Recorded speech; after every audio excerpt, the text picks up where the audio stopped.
So, in today's video, we're going to talk about a guy named Tiny Tim. Sadly, a lot of you probably haven't heard of him. He's not very notable outside of a couple niche areas.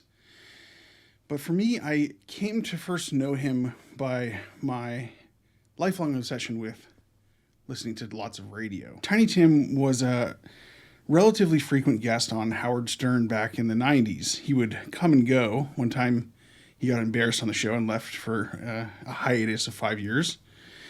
But he was quite the character, and he first became notable in like the 60s and 70s for doing something that's like barely even comprehensible in today's terms. They were called like novelty songs, or, sort of part of the whole folk scene, I guess. But he played like a really annoying sounding ukulele and sung in a very high, unnatural, I don't even know what you'd call it, vibrato. He was a weird guy, Tiny Tim. But I've always had like a real affection and love for him on the Howard Stern show because he let it all hang out and showed aspects of his personality that were just fascinating to see somebody be that candid about. Because Tiny Tim was like a very religious guy, but also was obsessed with consumer products, which I love. And you have to remember, this was like in the early 90s. And we're going to watch some clips here in a bit from one of his most outstanding appearances so you can see what I mean. But this dude was into his products.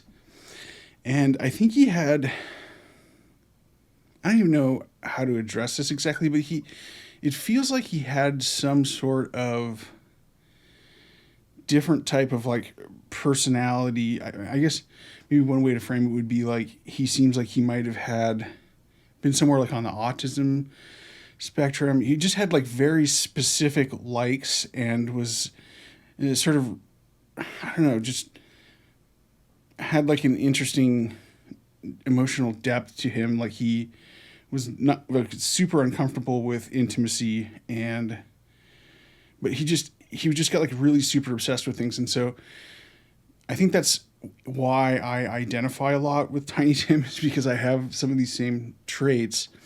And it's just like really engrossing to see somebody be this interested in something so mundane as like facial cleanser, or the types of like canned foods he really likes, or the types of garbage bags. He goes on at great length and keeps reorienting the conversation in these Howard Stern clips that we're going to listen to about hefty steel sack garbage bags and why he loves them so much.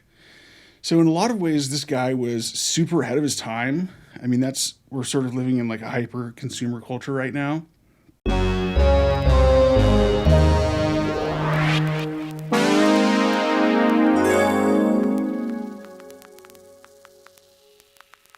Cherry ice, quite delicious. I had like 3 pallets of these delivered to my house the other day from Amazon, and I'm not even joking. It's obscene, actually. Vitamins and antioxidants. Holy shit.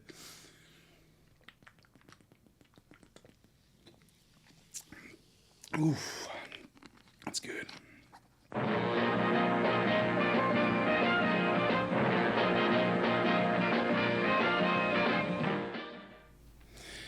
So this specific appearance is Tiny Tim, and I love the way that Howard and Robin like variously refer to him. Like Howard just starts calling him Tiny, and Howard, one of the things I really loved about this era of Howard is he was such a great like circus master, and great at like getting amazing, interesting interviews out of basically anybody. That was like his great talent, really, I think.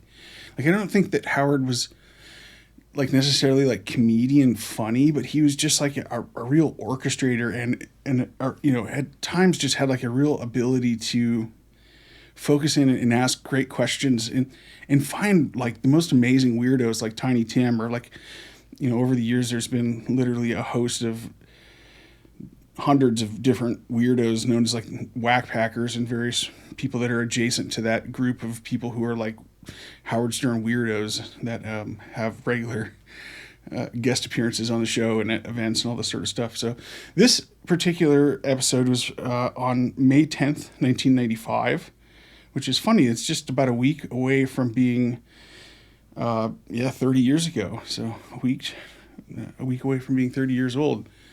And like the first few minutes of the tape are just basically like the intros and sort of catching up.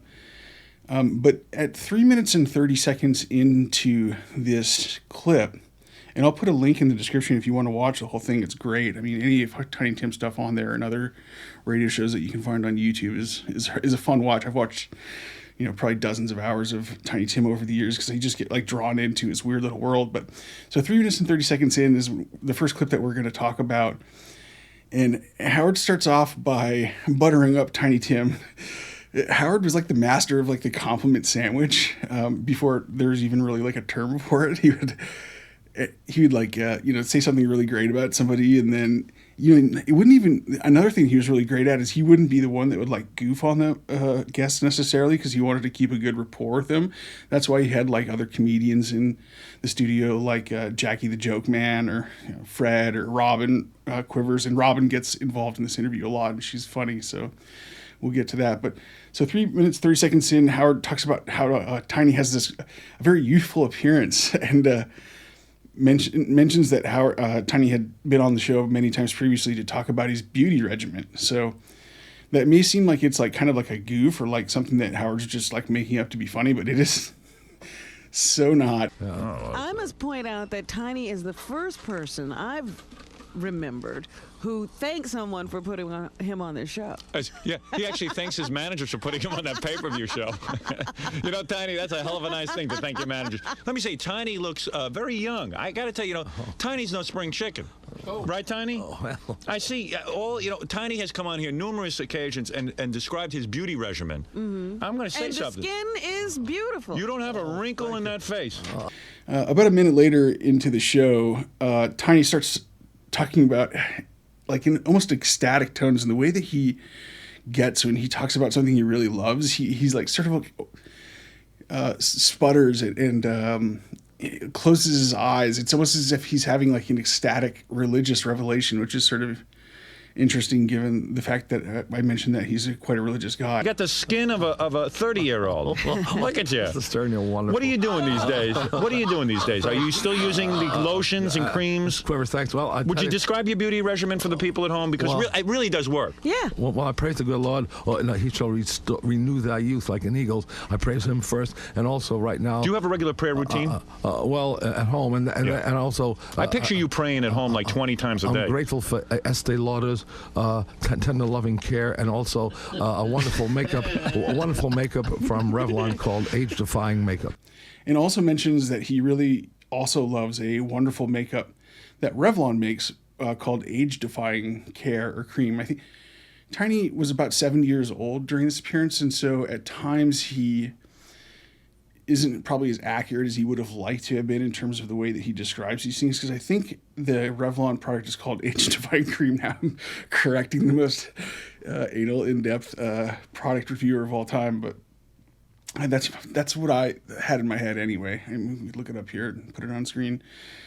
Tiny then mentions that his rule, like I alluded to earlier, that he doesn't get any money from any of these companies.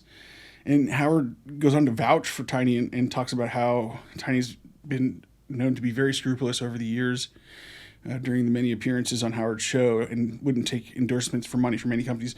One of the things that might be not immediately clear for folks like in this current media age of fragmentation, where Howard probably gets like, I don't know, 50,000 listeners a show live maybe over the entire 4-hour broadcast, is that at this point, Howard was on terrestrial radio in New York City, but was also syndicated to many other cities in the U.S. And so at the time, it was said he had something like 20 million daily listeners.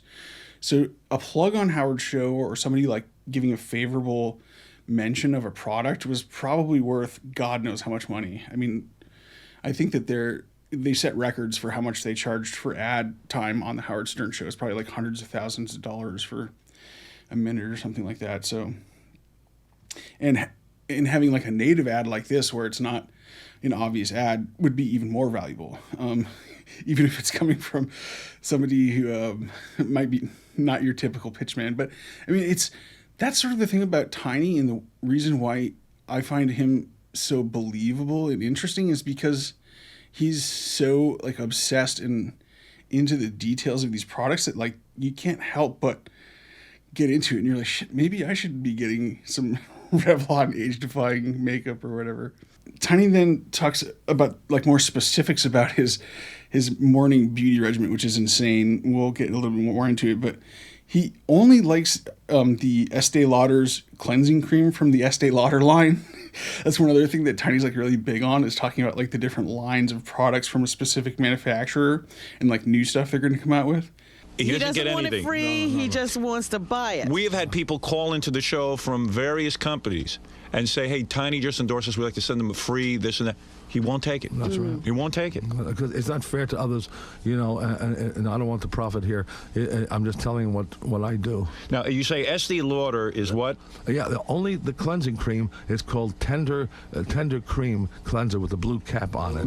You know, he's just very specific about the products that he likes and doesn't like, which is just really fun. And, you know, it's sort of like a trick of like novelists and writers is to use products. It's like a really great shorthand way to be very specific and convey like a very visceral feeling to your readers. Like if you're, you know, writing about somebody like just taking out a cigarette and smoking it, it's not nearly as evocative if you say like they're smoking a Marlboro. You know, it gives you like a sense of who that person might be, or it just adds some real texture to the world. So that's one thing that I think also like adds to Tiny's appeal for me, is just hearing about the different things in his world. It's like so easy to picture this guy going through his day, just being super obsessed with products. And Tiny also talks about how, you know, he's very attuned to like the different formulations of these products and how they change, because he's you know, examining like the label for like ingredient lists and like the order and, you know, ratios, all this sort of stuff. 5 minutes into the show, Tiny then starts talking about his actual morning routine. Now, what do you do? What is the regimen? You wake up in the morning and you prepare your face with 4 that? times with that. Then I use... No, hold on. Let me get this straight. So the people at home know this. Yeah. You wake up in the morning and you take Estee Lauder rejuvenating cream. No. No. I cleanse. Cleansing cream. It's called a tender loving cream. And he says that he uses the Estee Lauder Tender Loving Cream 4 times. And at first, Howard and Robin are like 4 times a day. And then, you know, later on it gets cleared up to no. He's saying he does the whole routine with that cream 4 times just during the morning. So like he does this like, well, at multiple points a day, we assume. And Howard, this is like such a great question from Howard, because it's like the exact sort of thing that you want to know, but maybe didn't even really sort of clue into at this exact point in real time. But Howard then asks Tiny if he ever uses soap, because he's so into all these different, very expensive creams and cures and rejuvenating stuff. And characteristically, we get Tiny going on a jag about that he only uses Dove soap for sensitive skin, that specific product, which had apparently just come out at the time. No soap? No. Soap never touches that face? Only in the shower. Only in the shower. Only Dove soap for sensitive skin. The extra sensitive Dove is excellent. Is there a Dove soap? I use Dove soap, but it doesn't say extra sensitive skin. Well, it's a new box with a light green tag on it. And only when he's in the shower. And he talks about how he's super happy with Dove because they just released, at the time in '95, this new Dove extra sensitive skin, and says it's in the box with like the light green tab on it and how excellent the product is. And then Robin chimes in and says she thought that the light green box was for the unscented. So you can tell Robin also has a lot of spends a lot of time in you know, high-end supermarket aisles, probably looking through the different you know, soaps and balms or whatever. And that's what you recommend? I thought that was unscented, not sensitive. There's one unscented too, but now they come up with an extra sensitive screen. Tiny, you must spend like hours in the supermarket. Really looking. A little bit later, closer to 6 minutes in, Howard then starts to delve into how does Tiny actually go about finding these products, which is a great question and something, you'd be naturally curious about. Like, how does he have to go through like many different brands, like buying stuff and checking it out and before he finds the right one? And then Tiny sometimes is like very indirect in the way that he answers questions, because I think, well, I don't know, maybe he's self-conscious on some level, but he, instead of like answering it directly, he talks about how blessed this country is to have all these amazing formulations available for purchase. And it's just sort of part of Tiny's charm is like this very gracious religious man. And it's just a very disarming element of his personality that's really fun to watch play out. A few seconds later, Howard then asks a rather philosophical question to Tiny about, he makes some statement about how like the average man now has the ability to buy products that only a king could buy in the past. And then this is what's so great about Tiny, is because he's just so unpredictable. He, instead of like taking the bait and answering that question, which, you could imagine him having an answer about like, oh yes, praise God. He takes a left turn and talks about, just briefly acknowledges Howard's point, but talks about how he's so grateful that he can now get these special hefty bags that he loves, which are great because they have two handles, and then spends, several, so like basically like close to like a minute just like waxing philosophical about how great these hefty bags are. They're called the hefty steel sack. The average man can go into a supermarket, you're talking about any working class person, and pick up products that formerly only a king could buy. Is that true? And not only that, but we have great products like hefty bags with the two handles on it. I love them. Especially the steel sack. What are you doing with those, if I may ask, Tiny? He's getting... He's chopping up his ex-wives. He's closing his eyes when he talks. Right. you almost have ecstasy on your face when you talk about hefty bags. Why people don't tap you for a commercial endorsement, I don't understand. I wouldn't take it now because really? When I mention it here, it's not fair to those who are trying to look for a break in commercials. But the hefty steel sack, the black one, is really strong. And then this brings up like a new progression of the conversation because, again, Howard really great at rolling with the punches here. About 30 seconds later, Howard notes that when Tiny's talking about these hefty steel sacks, he has like a look of ecstasy on his face. This clip is just so amazing. Tiny's like closing his eyes. It almost seemed like he was affected by how wonderful these steel sacks are with the two handles. And I think they still make hefty steel sacks, and they're ones that sort of have like very narrow tensile metal in them so that they don't rip. I'm not really too familiar with them. I don't even really buy garbage bags. I just reuse shopping bags personally because it feels like kind of weird and wasteful. I have a sort of different hang up with garbage bags than Tiny, but anyway, I'll get into my own shit. Tiny then continues his own or open form discussion about the merits of the hefty steel sack and talks about how, like, on occasion, and I think when he says this, he's sort of being modest because he probably, just because of the nature of his personality, he's probably always doing this. He brings them with him when he goes to hotels and cleans up after himself. Just imagine like hefty Tiny in a hotel, leaving everything immaculate for the maids. And by the nature of like what he's talking about here, again, sort of indirect, and you'll hear it in this clip. One of the reasons why he loves the hefty bags with the handles is that he can avoid having the trash that's in the bag contaminating the open air. So the handles allow him to easily close the bag, and I think Hefty's also Hefty. I keep calling him Hefty. Tiny's also probably self-conscious about the maids coming into the room and like seeing the refuse, if it was, or his trash, like if it was just in an open trash can as it normally would be if he let the regular bag stay there. So again, Howard finds this fascinating and rolls with this whole digression into why Tiny Tim behaves like this at hotels. And I use it for not only for garbage, but I also use it, when I go to hotels. Not all the time, but when I remember, I buy it so I could help the maids, put the garbage in without them going into the basket with those open paraphernalia in there. No, wait a second. Now, explain to me. Wait a second. This is interesting. You live in a lot of hotels. You don't really live in right. You like hotel living, and the woman who comes and cleans your room, obviously, you don't leave it to them. You clean your own room. Yes, I try to. Right. And you're saying that you don't like when they come in and use their own garbage bags? Right. Why? Because hefty bags, the steel sack ones, you can put it in. There's two wonderful yellow handles. Right. And you can close it up, and it's very sanitary. Oh, I see. You He don't doesn't feel like those open bags. Right. Just laying there and letting everything whoosh out. And then to like make it even more granular and interesting and weird, Tiny gets like more into the details about his morning routine and says it's not that he uses the Estee Lauder cream like for like 4 different coats, but that he uses the Estee Lauder cream and a couple other products that are less expensive. So he's not using as much of the Estee Lauder cream, but basically goes through the same type of routine 4 times, but only some of those times with like the super expensive Estee Lauder cream and other times with like a cheaper alternative product.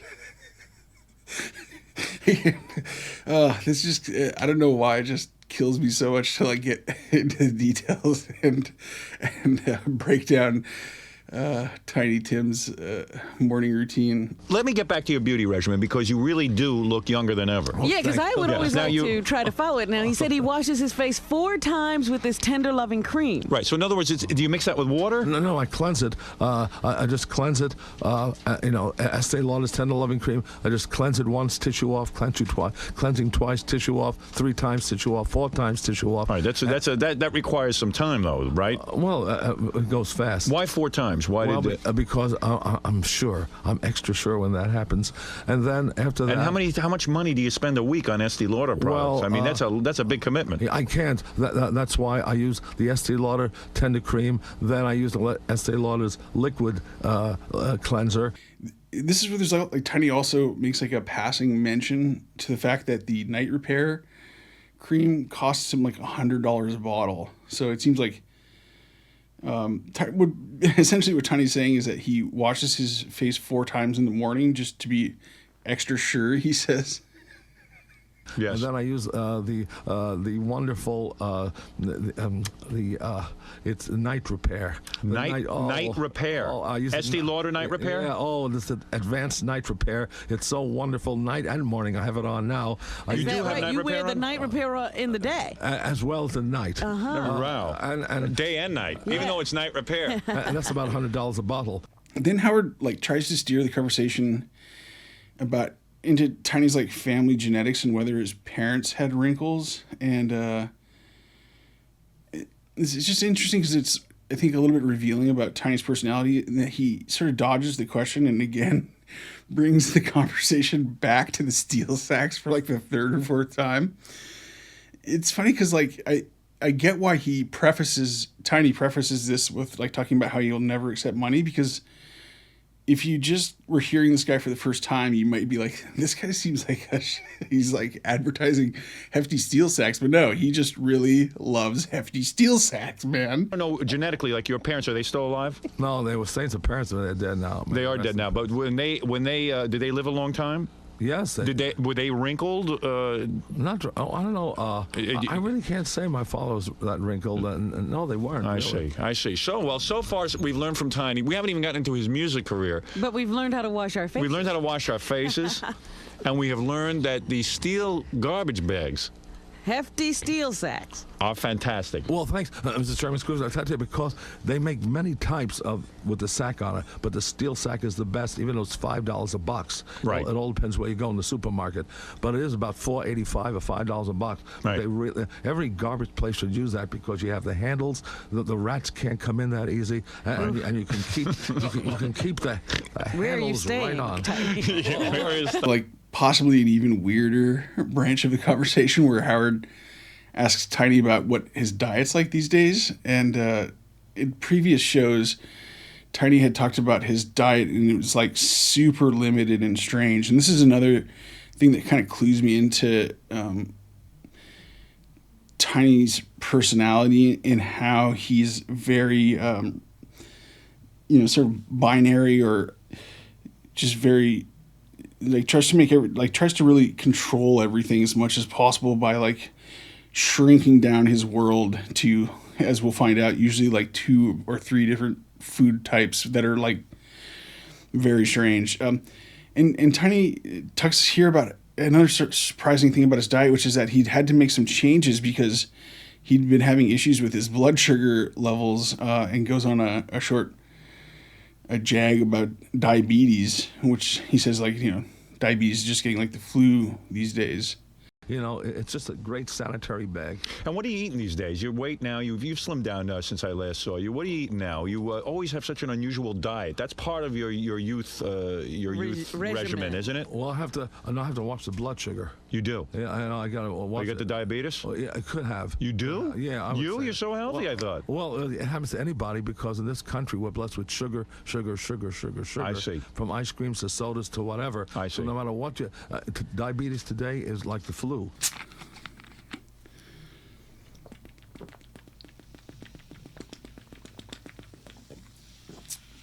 Fuck, that's good. The one thing I will say for Tiny, though, about this whole diabetes thing, he wasn't wrong. All right? Whew. So Howard then covers how in previous interviews, Tiny had talked about how his diet only consisted of ragu, pasta sauce, and pumpkin seeds. What a weird combination. Tiny has I think there's maybe a set number of like personality, I don't know, haplotypes you can call them, the different versions of personality, generally speaking. And I think we might share like a similar base level because, again, I use the term binary about his choices and the way that his mind works. He's either 1 or 0, on or off. Like everything's gated, it's like he's trying to like limit the scope of things that he does to try to exert control or some sort of control over his life. It just has this hyperfixation that's common in some types of I don't know what you call them, non-standard personality types. He's just so dialed into like these little details in his life because those are the things he can control, like his face washing routine and the types of foods he eats. Howard again sort of brings it back to like, what are you eating these days? Are you still on the ragu and pumpkin seeds? And Tiny's like, no. These days I just do diced apples and prunes. What are you eating these days? Well, right, these ragu. Raw, everything's raw apples. Also prunes. Raw apples and prunes. Tiny, we got a problem? 13 minutes into this conversation now, and Howard prompts Tiny to get into his dental health routine, which is, again, quite detailed. There's just a real gem in here that I love, and that's like, it's so crazy that I almost think like, maybe I should try that. And I did find myself actually like giving it a go, which is, Tiny says that he likes to use Crest products for toothpaste, which he says has a very hard fluoride in it, which he likes. And he says that he likes certain types of mouthwash as well, and that he, generally will use some mouthwash if he doesn't eat breakfast that day. But of course, doesn't just end there. There's like a whole another set of layers to Tiny's machinations with his dental routine, and he gives out pointers on the exact process. He doesn't just tell you like what products he's into. He's like, we're going to talk about the application here too. It's not, it's not just the materials. We're going to get, the rubber is going to go on the road. And he says that when you're done brushing your teeth, he doesn't rinse his mouth right away with water. No. He chews the crest. And then he says he'll leave some of the grit of the crest in his mouth after spitting out the majority of it. And Tiny's hypothesis here is that the hard fluoride in the crest that he's chewed to enter into his teeth will harden his teeth. And again, it's like one of those things where, like, I remember one time I heard that, like, you don't see like many bald homeless people. Somebody's theory that like shampoo causes baldness, and I was like, you just like, maybe that's right. And the same sort of thing's going on here, where you look at Tiny, and he does have perfect teeth. Like, you know, he has all of his teeth. He's 70, and his teeth look great. When you wake up, do you brush your teeth, or you don't believe in that? Oh, sure do. Oh, you do? Mouthwash. Only mouthwash? Well, I brush my teeth always with Crest most of the time. It does have a hard fluoride in it, and it really strengthens the teeth. See? Well, he's got all his teeth. Yeah. Can't argue with him. Right. When I brush with, thank you, Scripture. When I brush with Crest, when I brush with Crest, I don't usually rinse with water. Now there's a secret. I chew the Crest, swish it in my mouth, spit it out, and leave the hardness. So the hardness grit stays to the teeth. Really? Is that right? Howard then makes a connection, which is, again, Howard's like subtle brilliance in picking up on these things. It's very, you know, somebody that's done some live streaming, like it's very hard to do this in real time. And so I think that's just like one of the things that you either just have it or like really gain a mastery of after doing thousands of hours of broadcast. Because Howard was doing like 4 or 5 hours a day, 5 days a week. You know, he's probably done more live radio than almost anybody that's ever lived, because he's been going since like the late 70s. But he makes this connection about how Tiny had mentioned that he chews the Crest toothpaste in his mouth for 4 seconds.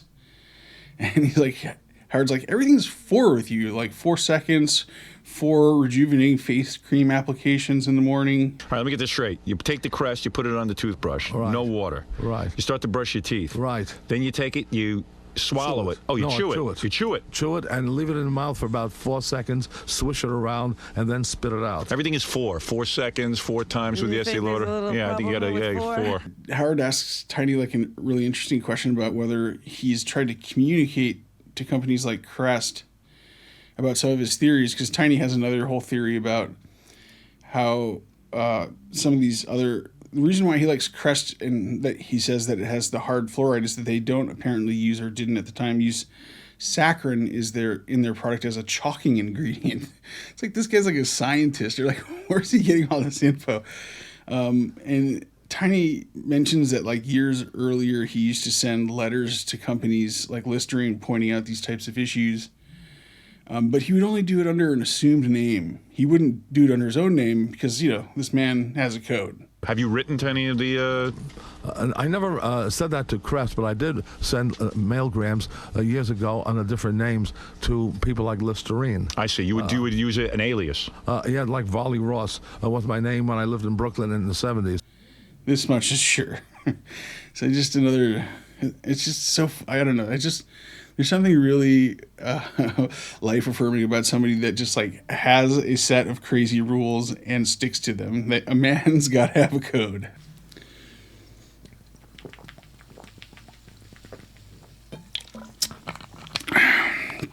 Oh, I gotta say, Starburst Cherry, sparkling ice, it's getting me through this. So, just by happenstance, I was watching an episode of Are You Garbage? AYG units after I was going over the Tiny Tim footage and taking notes the other day, and I was watching the recent Tim Dillon return to the Are You Garbage podcast, and it was just really a great cruise on the wave of what's normally like a trash compactor of comedy podcasts. I don't really tune into too many of the ones I used to like. And I was, you know, sort of sitting around in a food coma afterglow, as it were. And I was sort of daydreaming about how this tableau in front of me with H. Foley, Kevin Ryan in the middle, and Tim Dillon on the other side. So it was like a reimagining of the Three Bears fairy tale. You know, Mama Bear, Papa Bear, Baby Bear. What a great show that is sometimes. It depends on the guests. Anyway, again, bringing it back to like the specificity and magic of products and branding and how you can borrow that, especially like in writing. That's sort of the thing that I am most familiar with in terms of like how this, you know, works, like in it's been often talked about as like a trick of like great novelists is to use brands. One of my favorite things about the show, Are You Garbage, is the specificity, again, of the brand names and the food items and the, sundry consumer goods that are mentioned. Again, in my sort of altered state, I started thinking about how these products and brands are almost like our new shared myths and stories. We don't really have that same oral tradition that humans have had for a long time. We don't, on some level, I guess you could say like Hollywood films, but not really anymore. And, it just so happens that I was listening to the audio conversations of between Bill Moyer and Joseph Campbell on Joseph Campbell's book, The Power of Myth, not too long ago, and the shared cultural touchstones and stories that help us conceive of ourselves as a community. You can just tell like the weird stew of high and low random crap. It just makes like sometimes for like an interesting set of parallels that you can find between Are You Garbage and The Power of Myth. Is there something in common in every culture that creates this need for God?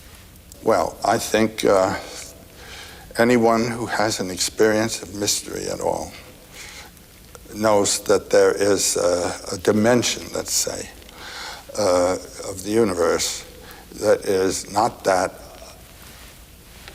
which is available to his senses.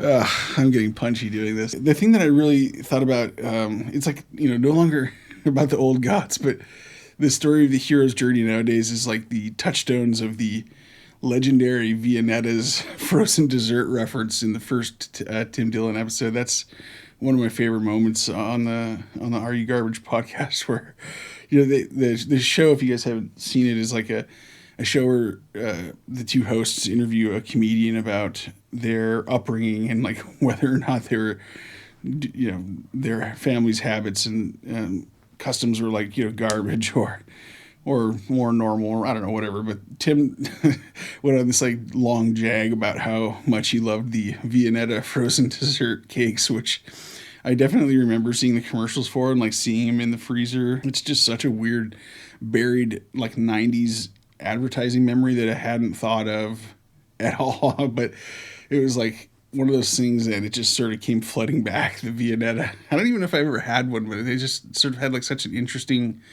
intricate designed like layer cake, ice cream cake. I don't even know what was in there, but anyway, it's just so funny and iconic, and it just led me to thinking about how like the packaging and the imagery of products are one of the only cultural lights that's strong enough to really etch a memory. I don't really remember stories about myths or legends that I was told about, but really like it's just sort of remarkable thinking about like the things that really make an impact on you as a kid and sort of stick with you even if you haven't thought about them in decades. And again, in this sense, like that's why I think Are You Garbage at its best can almost be like novelistic in its focus on detail. Brand names, specifics, the most immersive details. What kind of cigarettes, what fast casual restaurant chains, what dreams did you have in the freezer aisle of discontinued products that were no longer there? So thinking about it in this way and going back to Tiny Tim, he was really like a pioneer and a visionary in a certain way of it, almost being like a consumer good archaeologist interpreting our modern cultural artifacts. It gets really weird when you start thinking about things on this level, because it's like, and then I started thinking about like advertising in general and Edward Bernays, the creation of advertising and its ties to like things like psychology. And it's almost like Tiny Tim did for the consumption of advertising what Edward Bernays did for the creation of it in a way. He just elevated it to its highest level to an art form. And I don't know, it's just so funny to me thinking about Tiny Tim poring over the details of the packaging and the prices and product lines and features and formulations to find, the exact consumer good that would reach him on the deepest, most intuitive wavelength. And, Tiny told himself and millions of others stories about these products in order for them to live or to maybe find some sort of placebo or thing that would get them through the day, you know? And I think a lot of people, I know I can identify with that. Anybody that orders random shit on Amazon, just, you know, as a habit. I mean, that's, yeah, almost like endemic. I think the thing that sort of brings it back to modern day, now we're 30 years later. It's so weird. I didn't even realize that as I was, it didn't register that it was like almost exactly 30 years ago, but you know, like a lot of pioneering visionaries, Tiny Tim's brilliance ended up kind of getting perverted and deformed by the plunderers of the subsequent generations who sort of stole the good things that he put out into the world and didn't have the same code that Tiny Tim did. That's for sure. And so that's why I think of him as like an anti-influencer. I mean, like, certainly he might have influenced people about their product choices, but he was doing it for like the love of the game. You know, he only ever did it because he like really loved these products and wanted to share that love with other people. Not, you know, he never did it for money. Whereas the influencer trope is like an exact inversion of those values. It's only for the money, never for the love. I mean, I don't know. I don't really follow that many influencers or even really know what that means anymore. The other thing is that the market in consumer goods has become so flattened and derivative. Like, we don't really get things that are so like weird and out of the box and interesting as like a Viennetta cake anymore. I think that's why that anecdote had so much purchase. Everything these days is some version of like another thing or like a great value product, a knockoff. And so it's almost like a lot of cultures like ancient Egypt, in the earliest portions of the civilization, they'd have this like amazing skill in creating pottery or vases. And over time, their knowledge, for whatever reason, degenerates. And so you get these weird sort of backwards progress where like the slop that's excavated in more recent times becomes like an imitation of the earlier, better form. And so you find these degenerate pottery sherds of a civilization that's like crumbling, when I think we sort of have this idea in our heads that everything's always progressing and getting bigger and better. And I don't think that, you know, I think that's part of like the modern cultural eyeglasses that people get really wrong. It's that progress is not a one-way street. And I think that's one of the reasons why influencers maybe are losing some of their cultural relevance and influences, because the products that they're shilling are getting worse and worse. You know, there's this whole term in-shitification, which is very real.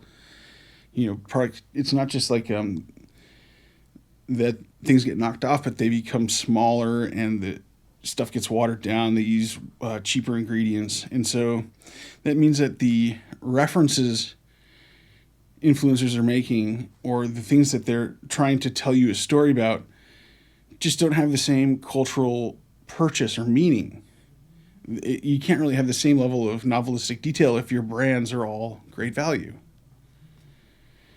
Anyway, I can't believe I spent so much time thinking about this whole thing, but it was just like a really fun sort of reverie to go through, thinking about consumer products. And speaking of which, this old dog, I wish I had just gotten like 3 or 4 racks of this cherry Starburst sparkling ice, because I got some of the other like multi-flavor packs, and you know how those go. Like, there's always 1 or 2 that sucks. Like the other day it wasn't a sparkling ice. I can't believe I'm doing this, but it wasn't a sparkling ice. It was one of the very similar ones, and it was watermelon lime, and it was the fucking most god-awful flavor I've ever had. Garbage. Don't ever get watermelon lime. It's fucking terrible. Or anything with peach in it.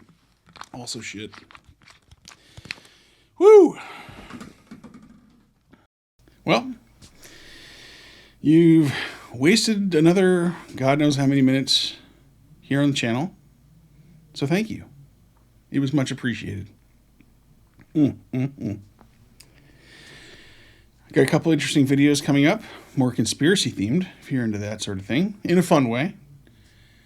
and also involving the old Illuminati conspiracy card game, if you were a nerd in the 90s and maybe played Magic and some of the many other billion knockoffs. Speaking of knockoffs. So keep your ears peeled for that, and we'll see you on the next video.